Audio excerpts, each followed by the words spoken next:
You're listening to The Jacob Valk Show. He's breaking down the latest and greatest in sports as only he can. Follow him on Twitter at RealJacobValk. Here he is, Jacob Valk.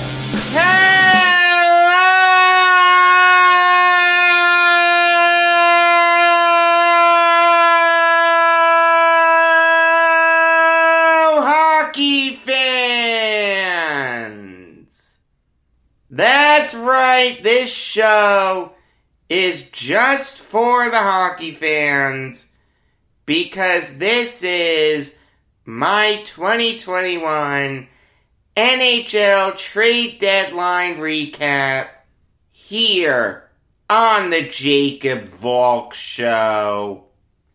I am Jacob Valk. And I'm not going to waste any time. I'm just going to get right into it. I'm going to start with the big trades. Then go to the more minor trades as we get closer to the deadline. You may see some big trades combined with little trades, but whatever. It'll be fine. I just want to start the show off with the big trades. And there is no bigger trade than the Bruins absolutely stealing Taylor Hall from the Sabres. Hall and Curtis Lazar, who's hurt right now, are going to Beantown in exchange for Anders Bjork and a second rounder. This is highway robbery. The Boston Bruins may have just made themselves Stanley Cup favorites with this move. I understand that Taylor Hall was not having a good year in Buffalo.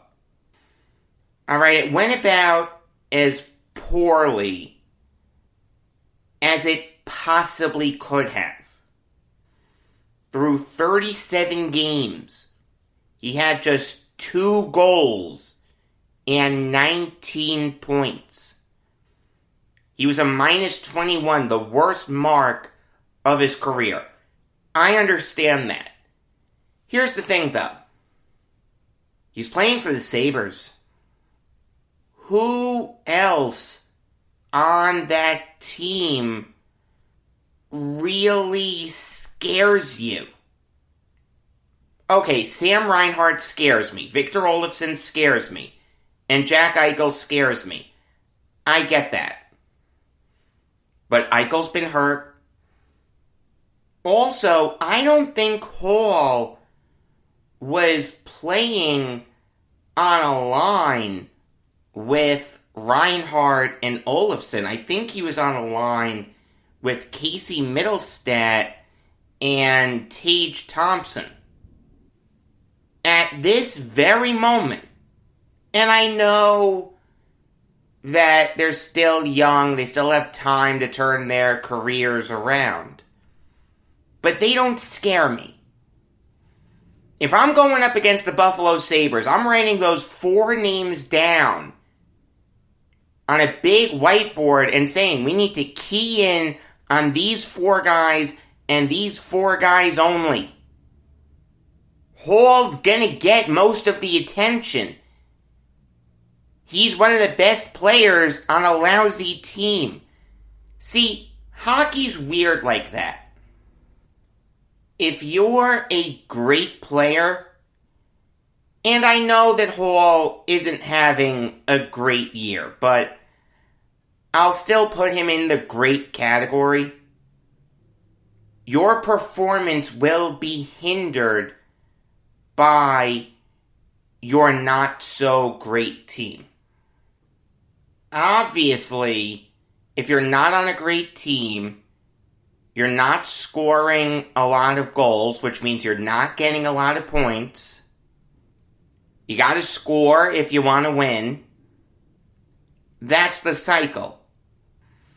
Now, there are some players that can persevere through that, all right? I saw John Tavares put up great years for lousy Islanders teams. The thing is, though, if you think back to those teams, they were leaps and bounds better than this Sabres team. Think about the guys who Tavares had.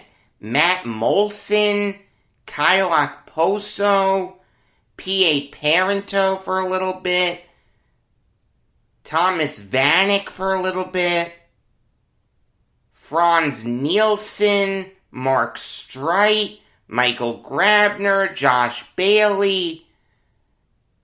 Those guys are better than any Buffalo Sabre. I mean, you're seeing it with Jeff Skinner, another really good player. He's having a dreadful season. 8 points in 38 games. You're telling me you wouldn't take Jeff Skinner on your team? If you could redo the contract, you're telling me you wouldn't take Jeff Skinner on your team? In baseball, if you put Mike Trout on the Baltimore Orioles, or the Detroit Tigers, or the Pittsburgh Pirates, he's still hitting .300 with 30 home runs. In football, Deshaun Watson is still going to put up great seasons.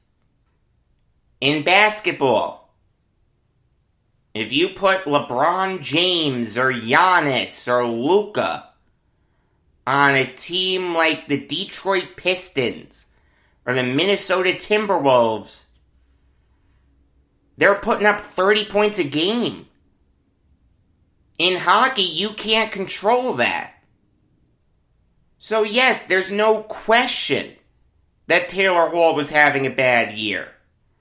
But I don't think it was his fault.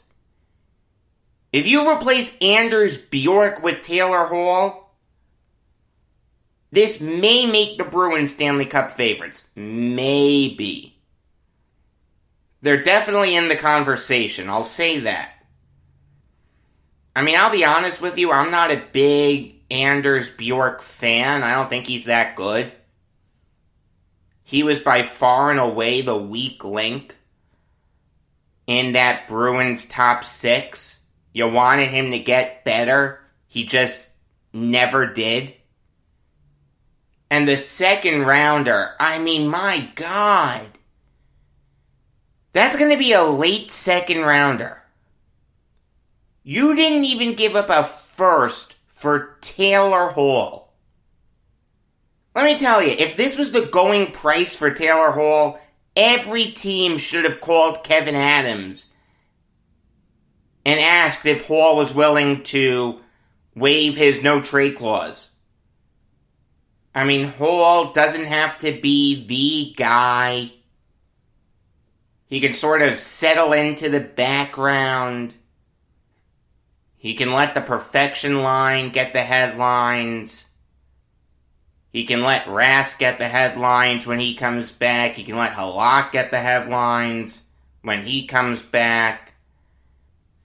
I think this is a perfect fit. I understand that the Bruins are fourth in the East right now.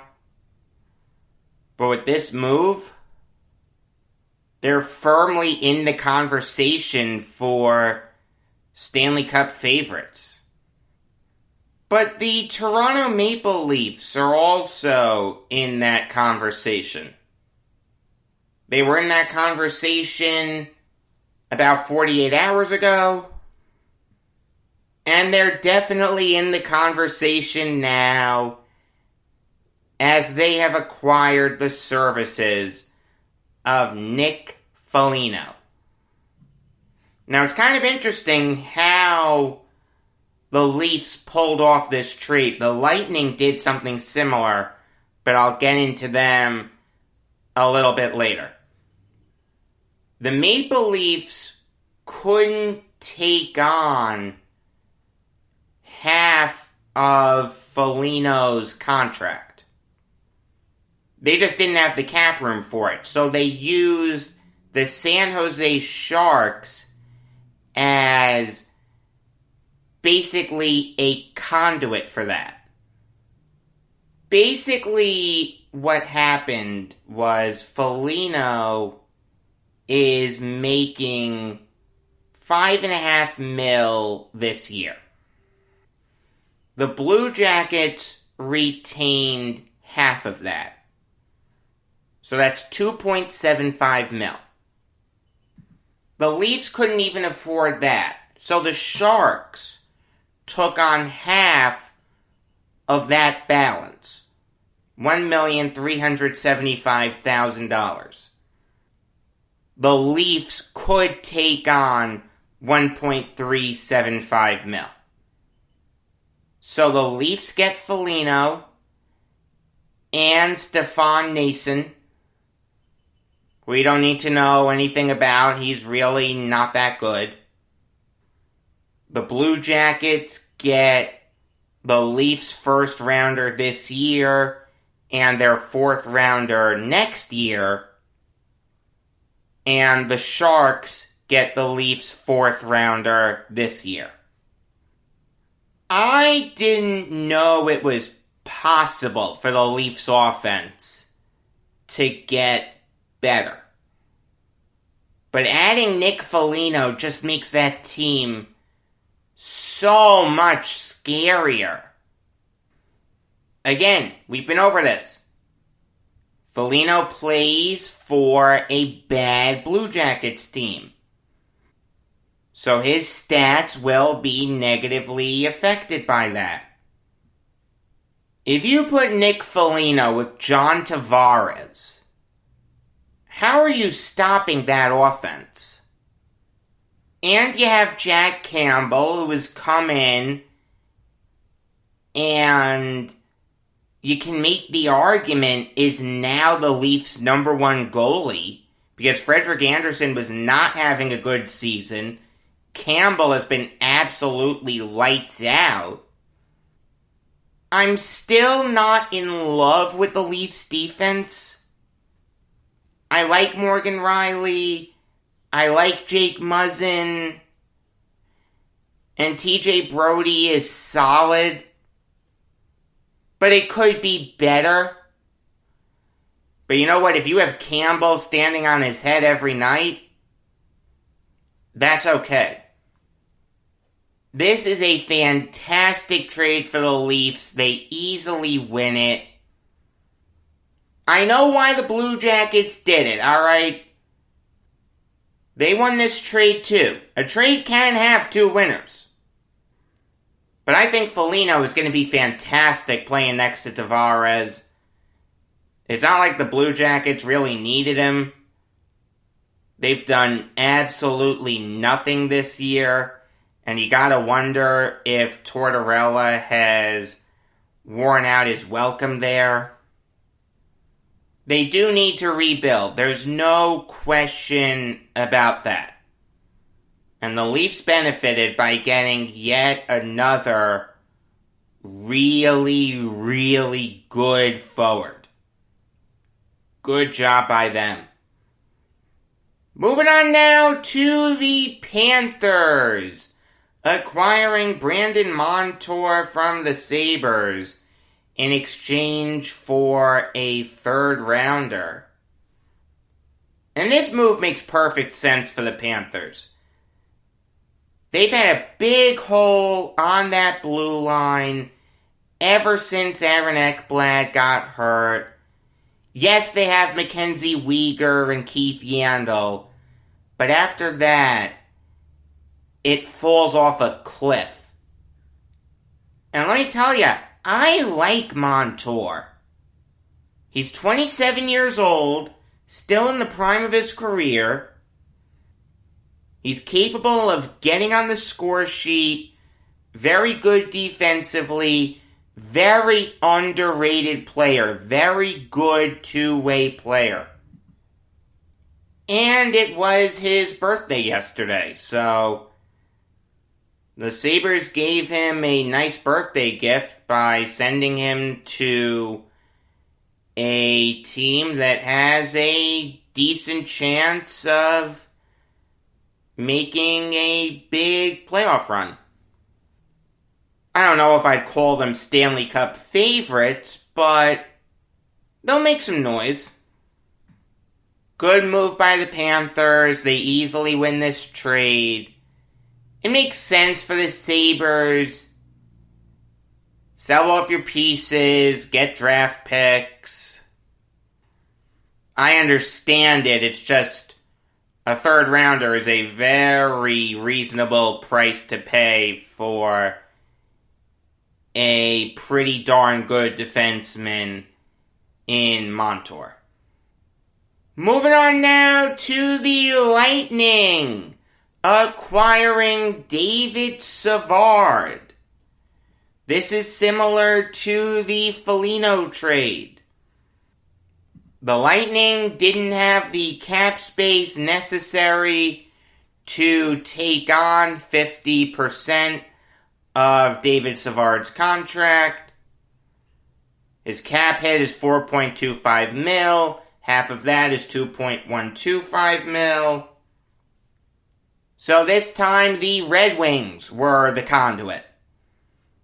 The Blue Jackets get 50%, the Red Wings get 25%, and the Lightning get 25%, which equates to $1,062,500. So the Lightning get Savard and Brian Lashoff, who you don't need to know anything about. He's not that good. The Blue Jackets get the Lightning's first rounder this year and their third rounder next year. And the Red Wings get the Lightning's fourth rounder this year. I mean, I commend the creativity, I guess, but this move doesn't make a lot of sense for the Lightning. I can't tell you how many people I've seen praise this move. It makes absolutely no sense to give a first-round pick to the Blue Jackets for David Savard. David Savard is not that good. Also, people are saying that the Lightning really needed a defenseman.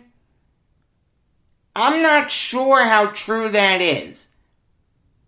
They have Victor Hedman, Mikhail Sergachev, Ryan McDonough, Eric Cernak, Cal Foote, and Luke Schenn. I mean, I don't know why Schenn is on the taxi squad. I would put him in over Ben Thomas, like yesterday. Is David Savard that much better than any defenseman I just mentioned? This isn't Denny Savard we're talking about. This isn't Serge Savard. This is David Savard. A guy who in the past 2 seasons only has 1 goal. Only 17 points. He's a minus 22. He is not that good. I saw people saying that he was one of the best rentals on the market. If he's truly one of the best rentals on the market, maybe you steer clear. Fantastic job by the Blue Jackets. They easily win this trade. They're one of the big winners of the trade deadline. They knew they had to rebuild, and they did. They got some big picks for their pieces that aren't going to help them going forward. The Red Wings bought a 4th-round pick. And the Lightning got a couple bad defensemen. Good luck repeating, boys. You're going to need it. Moving on now to the Bruins acquiring Mike Riley from the Senators in exchange for a third-rounder next year. And this makes perfect sense for the Bruins. Their defensemen are really good defensively, but they're terrible offensively. Outside of Charlie McAvoy and maybe Matt Grzelcyk, you're not going to be mistaking any of these Bruins D-men for Zdeno Chara out there. Mike Riley is a very talented player. He came into the NHL with a lot of fanfare. People really thought when the Wild signed him that he was going to be a really good defenseman in this league. And he's been solid. It's just that he's yet to eclipse 20 points in a season. This year he has 19 assists for the Senators. He has no goals.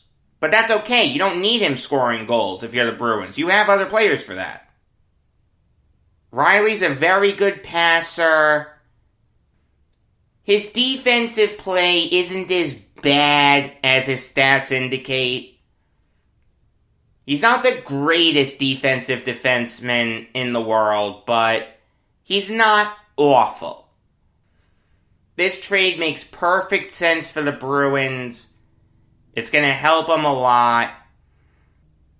The Bruins are another big winner of this deadline. Moving on now to the Kings, trading Jeff Carter to the Penguins in exchange for a conditional third rounder in 2022 and a conditional fourth rounder in 2023.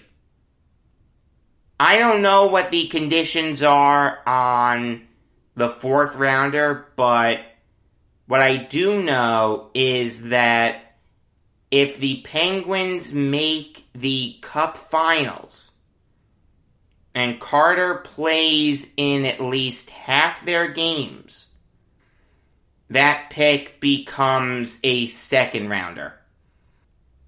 I don't know what Stanley Cup final they're talking about. Are they talking about 2021? Are they talking about 2022? I don't know. But I'll tell you, this move makes sense for the Penguins. The Penguins could have stood to add some depth scoring. They've got their big guns, Crosby, Gensel, Letang, and Rust. Obviously, if Evgeny Malkin is hurt. But after that, it does fall off. And the one thing we know about Jeff Carter is that he can put the puck in the net. He gets on the score sheet a lot. I've always liked Carter. Always thought he got a bad rap. You know why? Because teams kept overpaying for him. He got big contracts. Teams gave up first rounders for him. And look, could you win a Stanley Cup Finals with Jeff Carter as the best player on your team? The answer is no, but I'll tell you, he can be an integral part of it. Cough, cough, 2014. And Carter will be an integral depth piece for the Penguins down the stretch. I know why the Kings did this. They want to get younger. They have a lot of young guns that they want to give playing time to. Carter doesn't fit their team going forward. And let me tell you, we're gonna start hearing trade rumors about guys like Kopitar, Doughty, and Dustin Brown. I understand that those guys are Kings legends. They spent their whole careers with the Kings, but you could get a lot for those guys. I'm going to make a bold prediction. Dustin Brown will be traded at the upcoming NHL draft. He'll be on the last year of his deal. Teams will offer more since they're going to get a full season from him. And then you'll really start hearing the Kopitar and Doughty trade rumors. Alright, now it's time to get to the minor trades. And I'll start with my beloved Islanders acquiring Braden Coburn from the Senators in exchange for a 7th rounder next year. In answer to your next question, yes, I wanted to start with Coburn, but I didn't. He is not the biggest story. He's nowhere close to being the biggest story. See that? I was able to take my personal bias out of it. But in all seriousness, Coburn makes sense for the Islanders. Proven veteran. He came up as a member of a team that no longer exists. The Atlanta Thrashers. Then obviously he was traded to the Flyers, and his career took off. He's a tough player, plays the game the right way, has always been good. You never wanted him on your top pair, but your second pair, sure, you could put Coburn there. That would have been fine. And Coburn does have his name on the Stanley Cup. He was on the Lightning last year. Granted, he only played 3 games for him in the bubble, but still, his name is on the Stanley Cup. Now, Coburn is going to be the 7th defenseman. He's not taking over for Andy Green. That's not going to happen. Did the Islanders need to trade for Coburn as a 7th defenseman? Absolutely not. They have Thomas Hickey and they have Sebastian Aho. But they gave up nothing to get him. A 7th rounder next year. Coburn is better than Hickey. He's better than Aho. The Islanders' depth did get better. Good move by Lamoriello. Moving on now to one of the stranger trades you'll see. And that is the Blue Jackets trading Riley Nash to the Maple Leafs in exchange for a conditional 7th rounder next year. If Nash plays in a quarter of the Leafs playoff games this year, the 7th rounder becomes a 6th rounder. But why is that a weird trade? Just a week ago, Nash sprained his knee. He's out for 4 to 6 weeks. The Maple Leafs traded for someone who, if he's ever going to play for him, is just going to be in the playoffs. That's it. So much for chemistry. Am I right? You know what this trade reminded me of? Man, it's not the best example in the world because this guy wasn't a trade acquisition by the Islanders. It was actually a free agent acquisition. In 2007, the Islanders were going up against the Sabres in the first round. They had a defenseman by the name of Sean Hill. Sean Hill is the first player to ever be suspended under the PED policy that the NHL and the Players Association put together. So here the Islanders are. They're down 3-1 to the Sabres.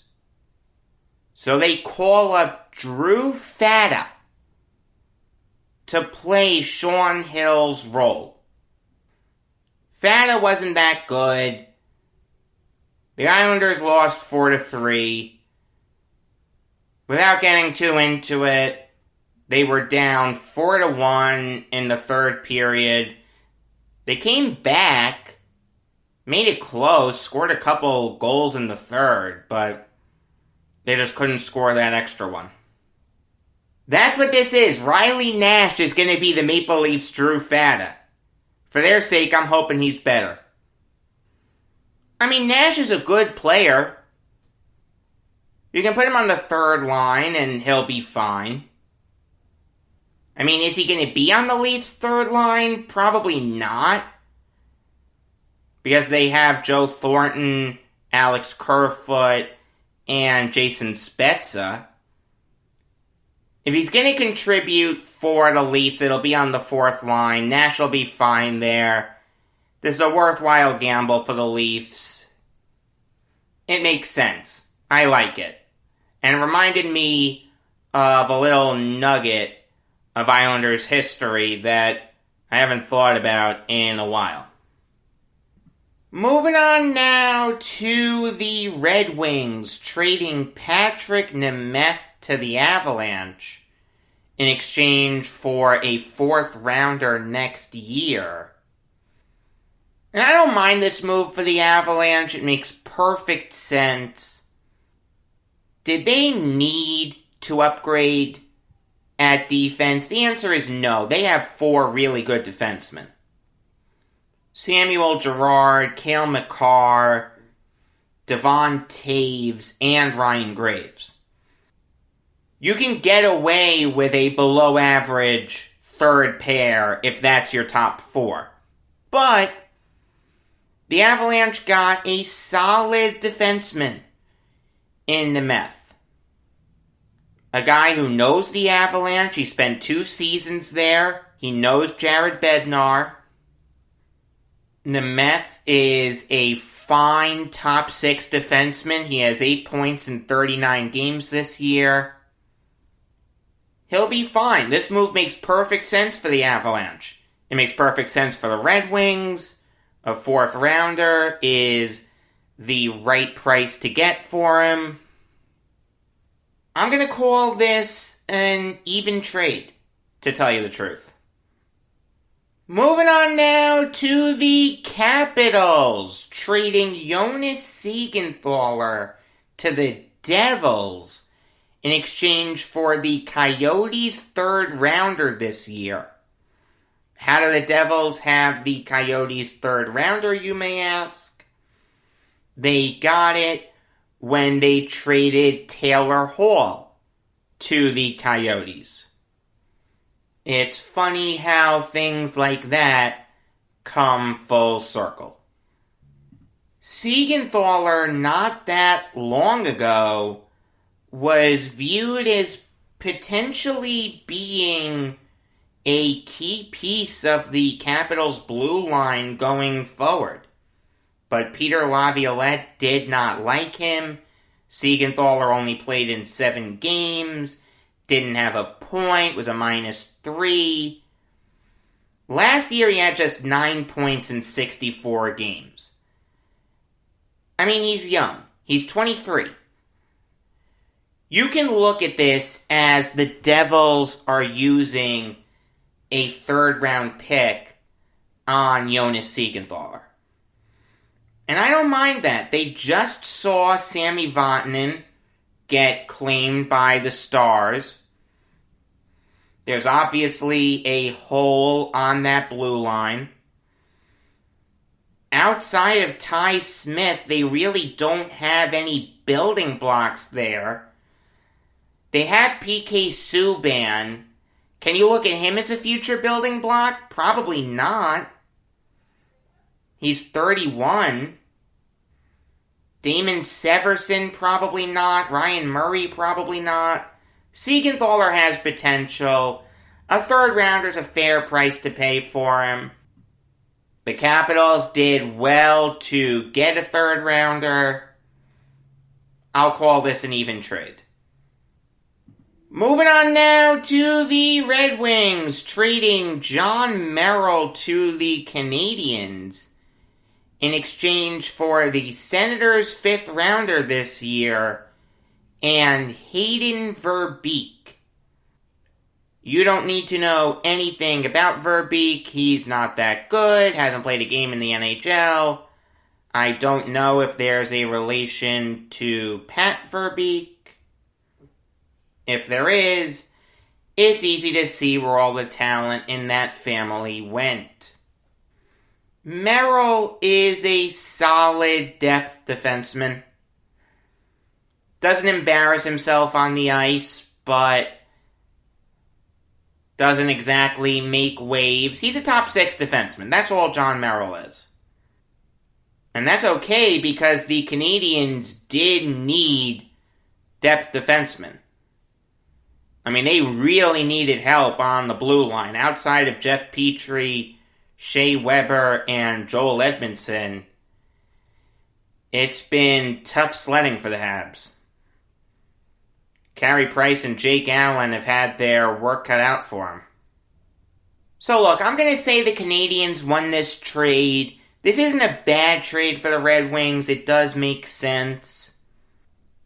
But the Canadiens really needed help on the blue line. Merrill will give it to them. They gave up a fifth rounder and a Schmegegi minor league forward. Good job by the Habs. Moving on now to the Flames, trading David Riddich to the Maple Leafs in exchange for a third rounder in 2022. It's going to be very easy for him to get from Calgary to Toronto. Doesn't have to deal with crossing a closed border. That's an interesting wrinkle in all of this. The Maple Leafs need an exception to get Nick Foligno from the U.S. State Department and the Canadian equivalent. It's just kind of interesting how things like that work out. But I like this trade for the Leafs. I like Riddich. Good goalie. Do you want him as your starter? The answer is no, but the Leafs have Frederik Andersen and Jack Campbell. They're both going to be ahead of Riddich on the depth chart. I mean, the Leafs didn't need Riddich. They have Michael Hutchinson. Hutchinson is a fine third-string goalie. But the Leafs did upgrade. They didn't need to upgrade there. And they did give up a third rounder for, I don't want to say a marginal upgrade, but an upgrade at a position that they didn't need to upgrade at. So I'm going to say that the Flames won this trade. But it's not a bad trade for the Leafs. They added goalie depth in a season where, Lord knows, every team could use more depth. Moving on now to the Devils, trading Dmitry Kulikov to the Oilers in exchange for a conditional 2022 fourth rounder that can become a third if the Oilers win a playoff round. If they do win a playoff round, I don't know how much Kulikov is going to help them. He has been an incredible disappointment this year. Alright, he's been good defensively. He's made smart decisions. He's always been a smart player. But the guy only has 2 assists in 38 games. That's tough to justify. I mean, he is a big part of the Devils' struggles this year. If you're playing 20 minutes a game, you've got to have more than 2 points. I mean, come on. That's ridiculous. I mean, will Kulikov help the Oilers? The answer is yes. Outside of Tyson Barrie and Darnell Nurse, they have no defensemen that scare me. I mean, Kulikov is better than Adam Larson. He's better than Chris Russell. He's better than Ethan Bear. It makes sense for the Oilers. I'll give them a 51-49 edge. But the Devils did a good job in getting a 4th, maybe even a 3rd rounder for this guy. As it stands right now, the Oilers are going to play the Jets in the 1st round.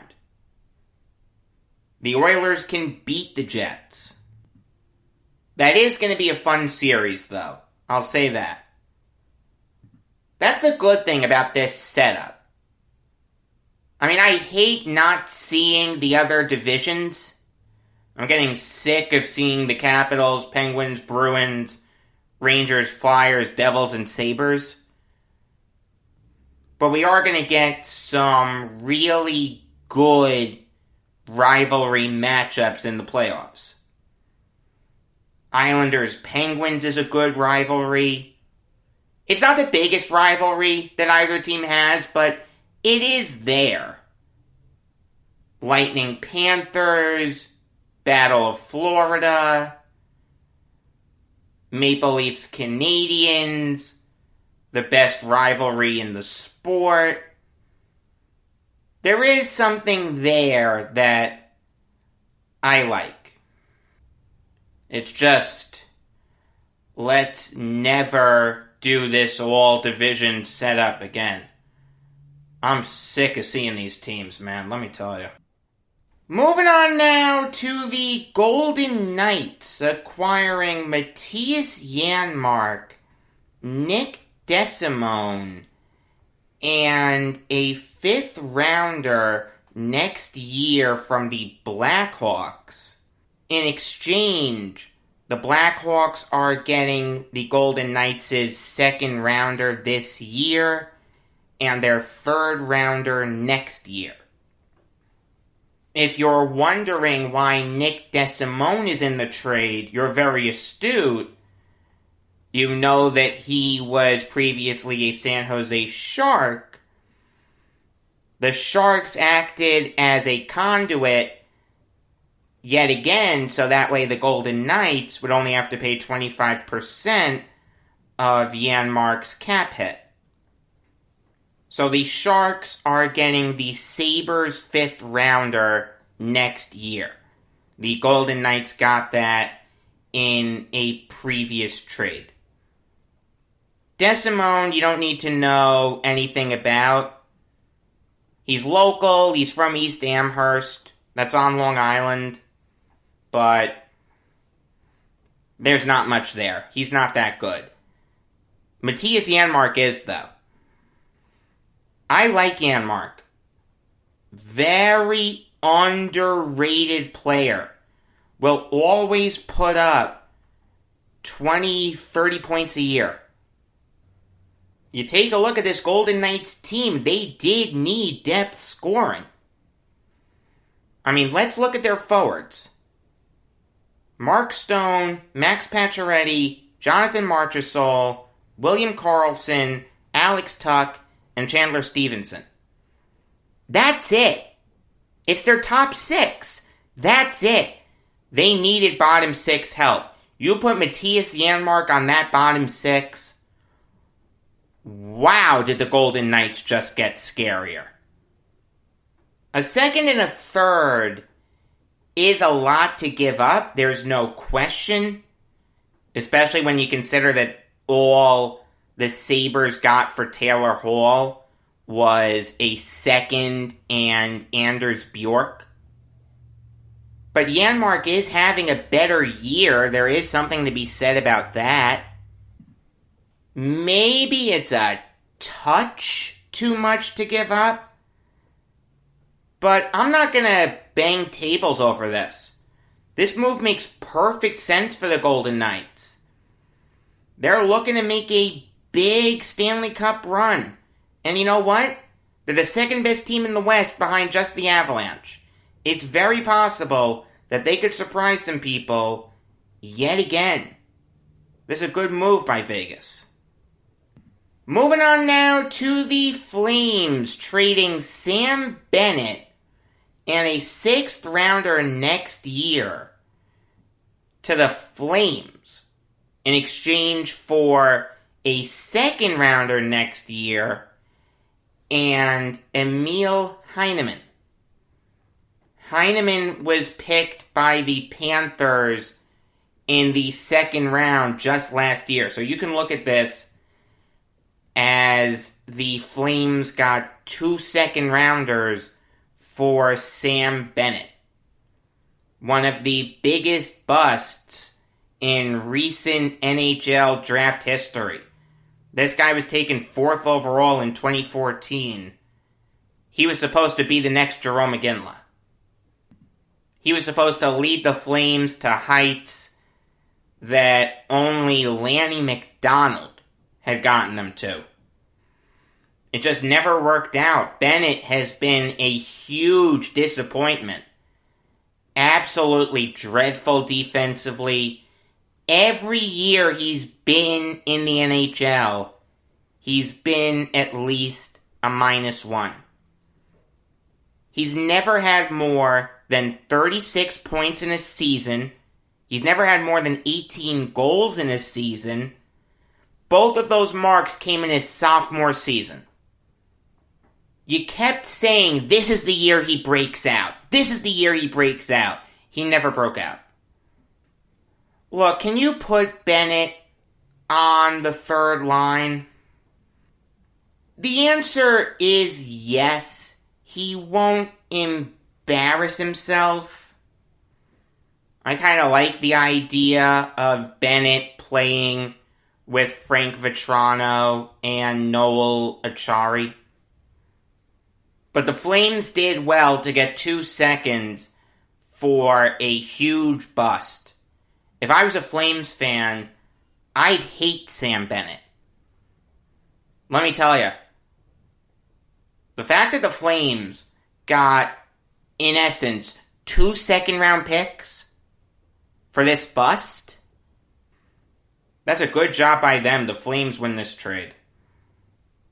Moving on now to the Ducks, trading Ben Hutton to the Maple Leafs in exchange for a 5th rounder next year. And you remember how I said I'm not in love with the Leafs defense?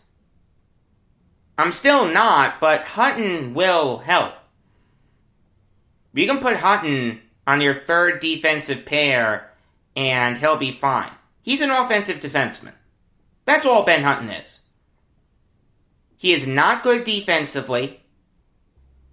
Every year he's been in the NHL, except for last year, he's been at least a -9. But Hutton is capable of getting on the score sheet. And again, you look at this Leafs team, their biggest hole was on the blue line.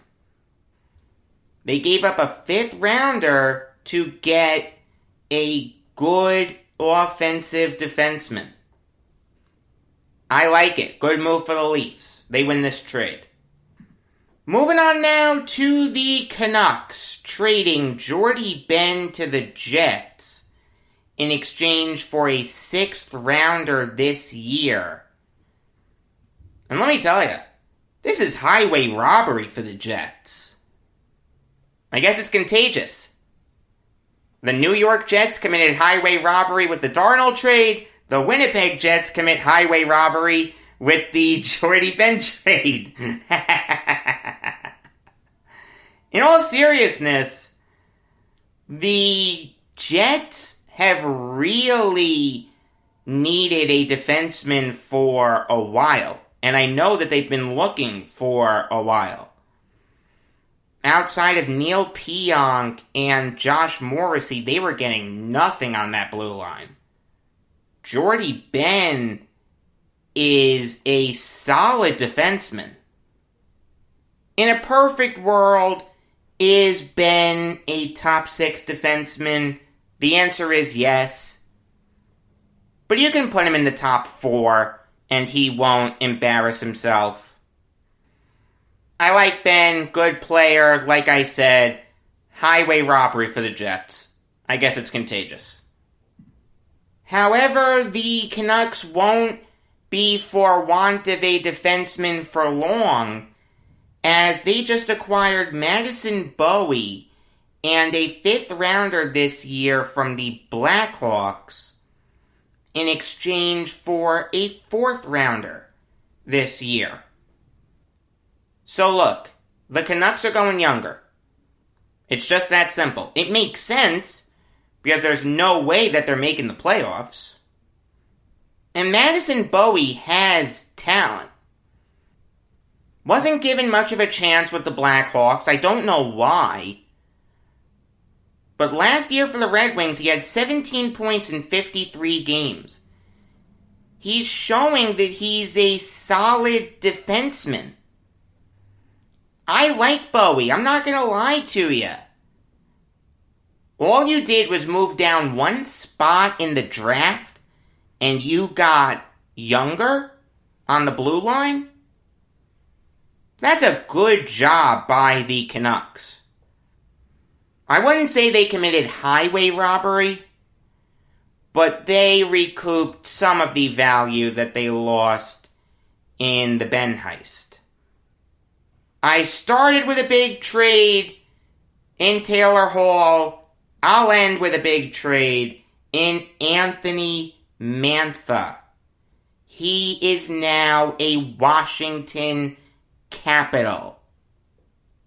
In exchange for Mantha, the Red Wings got Richard Ponik, Jacob Vrana, a 1st rounder this year, and a 2nd rounder next year. That is way too much to give up for Mantha. I mean, that's ridiculous. I don't mind moving on from Ponik. Alright, Richard Ponik is a 3rd-line winger. That's all he is. You can trade him for Anthony Mantha every day of the week. But Jacob Vrana, a 1st and a 2nd? Is Anthony Mantha that much better than Jacob Vrana? The answer is no. Jacob Vrana this year has 25 points in 39 games. Last year, he had 52 points in 69 games. He also had 25 goals. Let's look at what Mantha did.